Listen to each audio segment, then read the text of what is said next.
Assalamualaikum warahmatullahi wabarakatuh. Kembali lagi dengan saya Ratri Rahayu. Pada kesempatan kali ini kita akan berdiskusi mengenai pengujian hipotesis. Nanti ada beberapa hal yang kita bicarakan. Yang pertama adalah istilah dalam pengujian hipotesis. Kemudian yang kedua adalah prosedur pengujian hipotesis. Kita ke bagian yang pertama, yaitu istilah dalam pengujian hipotesis.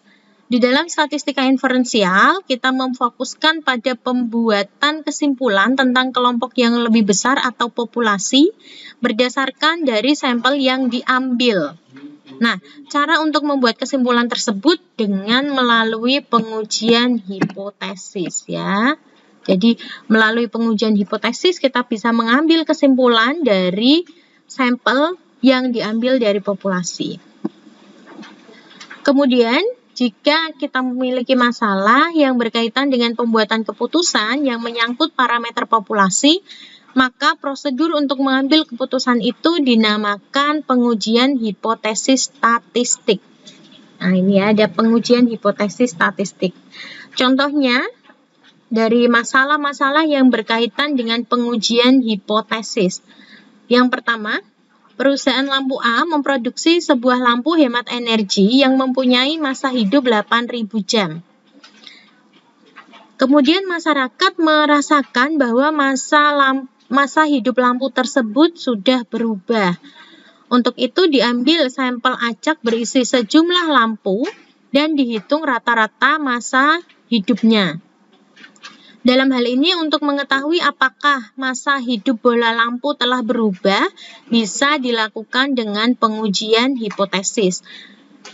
Dari perusahaan ini tidak mungkin semua lampu akan diuji, oleh karena itu mereka mengambil beberapa sampel untuk dihitung rata-rata masa hidupnya. Kemudian contoh yang kedua, dari pengalaman yang lalu menunjukkan 80% dari mahasiswa akan lulus mata kuliah statistika dasar. Misalkan pada semester ini, mahasiswa yang akan mengikuti statistika dasar sebanyak 120 orang dan 75 orang dinyatakan lulus. Untuk menentukan apakah pola kelulusan masa lalu itu masih berlaku atau tidak, dapat dilakukan dengan pengujian hipotesis. Kalau yang lalu 80%, kalau yang sekarang nanti apakah dia bisa melebihi 80% atau tidak. Maka diperlukan uji hipotesis. Kemudian yang ketiga, contohnya adalah misalkan ada dua metode mengajar untuk mengajarkan suatu materi, yaitu dipilih metode A dan metode B. Kemudian dipilih dua kelas secara acak. Satu kelas diberi metode A dan satu kelas diberi metode B. Setelah proses belajar mengajar selesai, kemudian dilakukan tes untuk masing-masing kelas. Kemudian dilakukan uji perbedaan prestasi antara kelas yang diberi metode A dan kelas yang diberi metode B. Maka hal tersebut dapat dilakukan dengan pengujian hipotesis. Apakah rata-rata dari kelas A dan kelas B ini berbeda secara signifikan atau tidak? Kemudian, jika terdapat perbedaan prestasi, artinya kemampuan dari siswa kelas A dan kelas B itu tidak sama, maka dapat dilakukan uji lanjutannya, yaitu metode manakah yang lebih baik? Apakah metode A lebih baik daripada metode B di dalam meningkatkan prestasi belajar atau sebaliknya? Itu adalah 3 contoh dari kejadian yang memerlukan pengujian hipotesis. Kemudian berikutnya akan dijelaskan mengenai pengertian H0, H1, Galat 1, dan Galat 2 melalui contoh permasalahan. Contoh 3.1, misalkan sebuah perusahaan memproduksi deterjen untuk pencuci pakaian berupa bubuk dengan berat bersih tercetak di kotak yaitu 500 gram. Pengisian bubuk ini menggunakan mesin. Meskipun begitu menggunakan mesin, tetapi pada kenyataannya pengisian tersebut bisa kurang atau lebih dari 500 gram.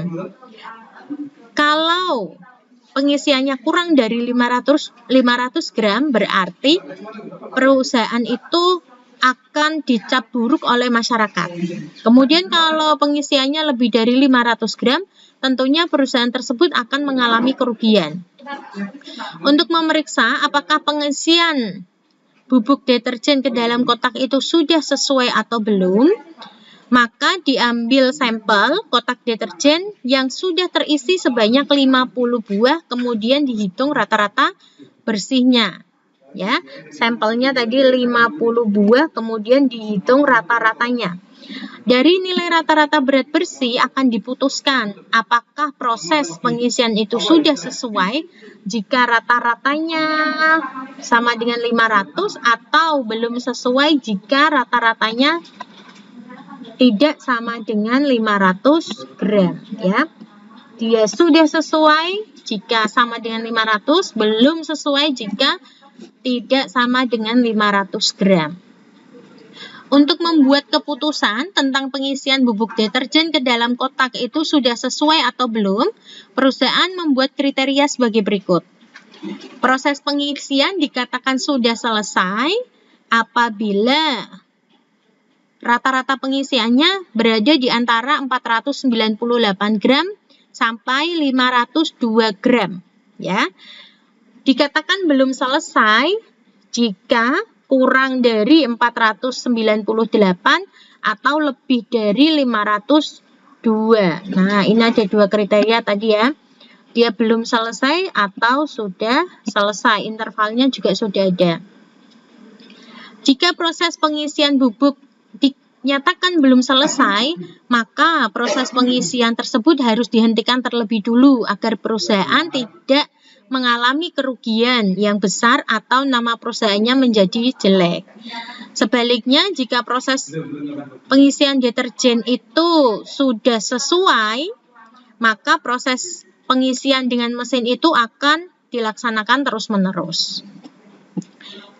Di dalam bahasa statistika, perusahaan tersebut telah melakukan pengujian hipotesis bahwa rata-rata berat bersih 500 gram melawan hipotesis alternatif bahwa rata-rata berat bersih tidak sama dengan 500 gram. Ya, bisa dinyatakan ke dalam hipotesis 0, ditulis H0 sama dengan mu sama dengan 500. Nah, mu ini rata-rata ya.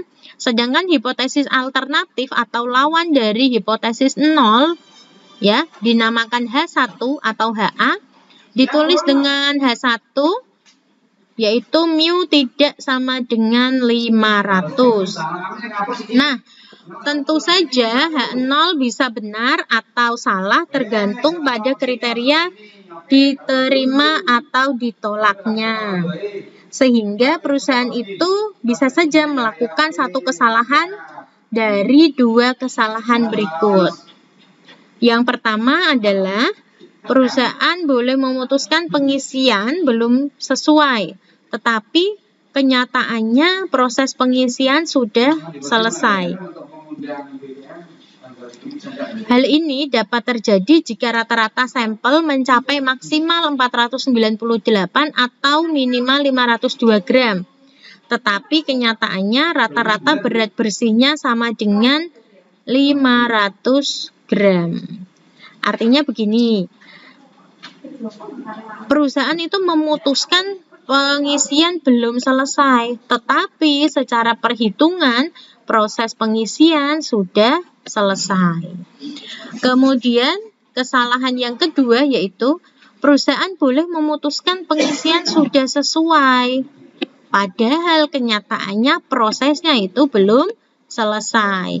Jadi perusahaan memutuskan bahwa belum selesai, tetapi ya deterjen yang masuk ke dalam kotak itu beratnya tidak sama dengan 500 gram. Selain itu ada dua keputusan lagi yang diambil perusahaan, yaitu yang pertama, perusahaan memutuskan proses pengisian sudah selesai atau sudah sesuai, tetapi kenyataannya memang proses pengisian memang sudah sesuai. Ya, hal ini terjadi jika rata-rata sampel terletak antara 498 sampai dengan 502 gram. Tetapi kenyataannya rata-rata berat bersih sama dengan 500 gram. Berarti ini sudah sama-sama sesuai ya. Ini sudah sesuai, ini juga sudah sesuai. Kemudian yang keputusan yang kedua yaitu perusahaan boleh memutuskan proses pengisian belum selesai, tetapi kenyataannya memang belum selesai nih. Ini seiring sekata ya, seia sekata. Sama-sama belum selesai. Hal ini dapat terjadi jika rata-rata sampel maksimal 498 gram atau minimal 502 gram. Tetapi kenyataannya rata-rata berat bersihnya itu tidak sama dengan 500 gram. Keempat keputusan di atas dapat dinyatakan ke dalam sebuah sampel berikut. Tadi ya, kita punya 4 keputusan di dalam pengujian hipotesis. H0 benar. Kemudian dia menerima H0, berarti ada galat 2. Kemudian pada kenyataannya H0 benar, hasil keputusannya itu menolak H0, maka terjadi galat 1. Pada kenyataannya H0 salah, kemudian menerima H0, keputusan juga sudah tepat, dan untuk H0 salah dan tolak H0, keputusan sudah tepat juga. Penjelasan dari tabel tersebut adalah yang pertama, jika hipotesis kenyataannya benar, maka keputusan untuk menerimanya merupakan keputusan yang sudah tepat. Jika hipotesis kenyataannya salah, maka keputusan menolaknya merupakan keputusan yang sudah tepat. Jika hipotesis kenyataannya benar dan hipotesis itu diputuskan ditolak, maka hal ini merupakan galat jenis 1. Peluang melakukan galat jenis 1 dinamakan taraf nyata atau taraf signifikansi kalau dinotasikan dengan alfa. Kemudian jika hipotesis kenyataannya salah dan hipotesis itu diputuskan untuk diterima, maka hal ini merupakan galat jenis 2. Peluang untuk melakukan galat jenis 2 dinotasikan dengan beta. Berikutnya akan saya jelaskan mengenai prosedur pengujian hipotesis.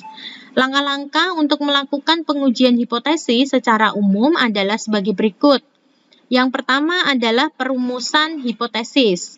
Hipotesis dirumuskan dan dikategorikan ke dalam hipotesis 0, H0, dan hipotesis alternatif atau H1. Dalam hal 1 berisi pernyataan mengenai suatu parameter yang akan diuji kebenarannya. Dalam H0 berisi pernyataan mengenai suatu parameter yang sebaiknya ditolak. Jika kita harus menentukan mana yang termasuk ke dalam H0, mana yang termasuk ke dalam H1, maka perhatikan contoh berikut. Contoh 3.2 ya. Berdasarkan pengalaman yang lalu, 70% dari jumlah penduduk akan memilih calon A sebagai wali kota Z. Akan tetapi pada masa pemilihan sekarang ini, persentase itu sudah berubah. Coba tuliskan ke dalam H0 dan H1. Ukuran yang digunakan adalah persentase, maka yang digunakan, notasi yang digunakan untuk persentase adalah pi ya, pi. H0 tadi adalah kenyataan, berisi pernyataan mengenai suatu parameter yang sebaiknya ditolak. Nah, di sini ya, kalau yang lalu kan 70%, tetapi yang masa sekarang dinyatakan persentasenya telah berubah. Yang di sini ini adalah H1. Nah, itu ya. Pi tidak sama dengan 0,7 atau 70%. Itu yang terjadi sekarang.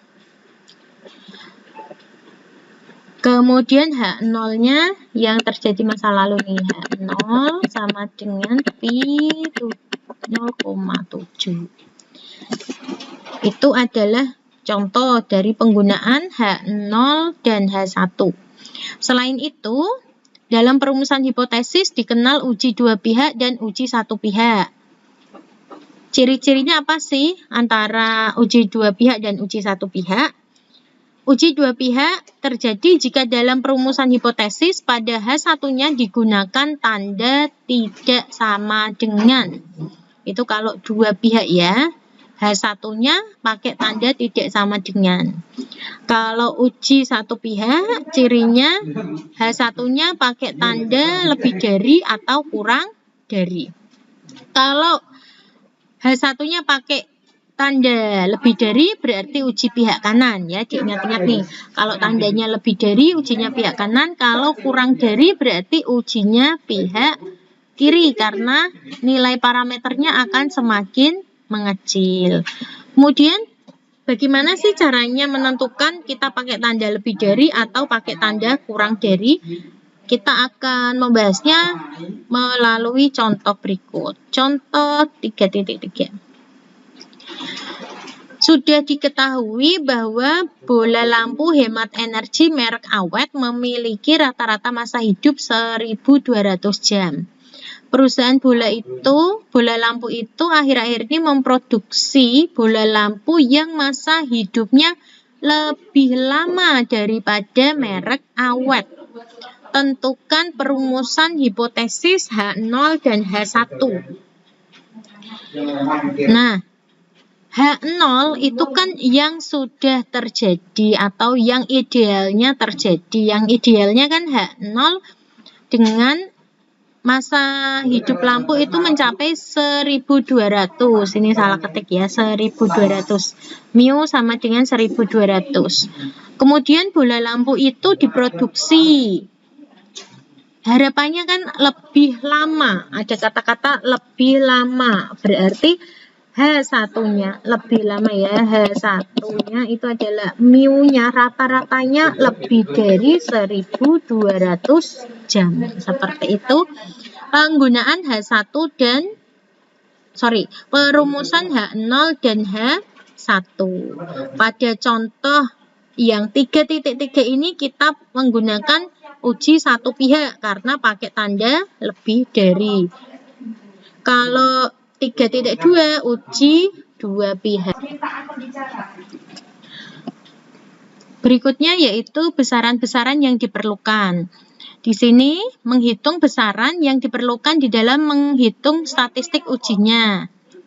Kemudian atau yang kedua ini besaran yang diperlukan itu misalkan yang diketahui dari soal ya atau dari permasalahan. Kemudian yang ketiga yaitu statistik uji. Statistik uji yang digunakan bisa bermacam-macam seperti uji Z, uji T, uji Chi-square atau uji F. Ini tergantung dari permasalahan yang ingin diselesaikan.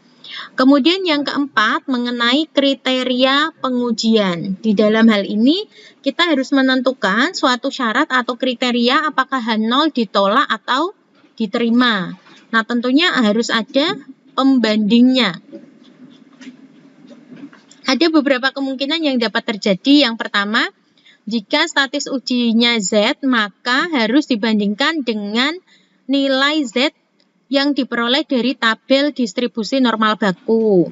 Kalau uji statistiknya uji T, maka dibandingkan dengan nilai T peluang atau dengan derajat kebebasan tertentu dan diperolehnya dari tabel distribusi student T. Jika statistik ujinya adalah uji Chi-square, maka statistik ujinya dibandingkan dengan nilai Chi-square dengan derajat kebebasan tertentu dan diperoleh dari tabel Chi-square. Jika ujinya adalah uji F, maka pembandingnya menggunakan derajat kebebasan pembilang dan penyebut tertentu yang diperoleh dari tabel distribusi F. Nilai statistik ujinya berdasarkan nilai taraf nyata alfa yang nilainya akan diketahui dari soal. Dalam kriteria pengujian ini kita sudah menentukan dan memastikan H0 akan ditolak atau diterima. Jadi H0 diterima jika ada kriterianya, tergantung dari misalkan F hitung dibandingkan dengan F tabel, seperti itu ya. Kemudian H0 ditolak jika apa. Jadi kriteria pengujian yang dibandingkan adalah atau yang diterima atau ditolak adalah miliknya H0. Kemudian langkah kelima yaitu menarik kesimpulan. Artinya kita harus menafsirkan atau menginterpretasi hasil pada kriteria pengujian, yaitu H0 diterima atau H0 ditolak, kemudian kesimpulannya seperti apa. Demikian yang dapat saya sampaikan mengenai materi pengujian hipotesis. Semoga video ini dapat bermanfaat untuk kita semuanya. Jangan lupa like, comment, and subscribe di bawah. Thank you. Bye-bye. Wassalamualaikum warahmatullahi wabarakatuh.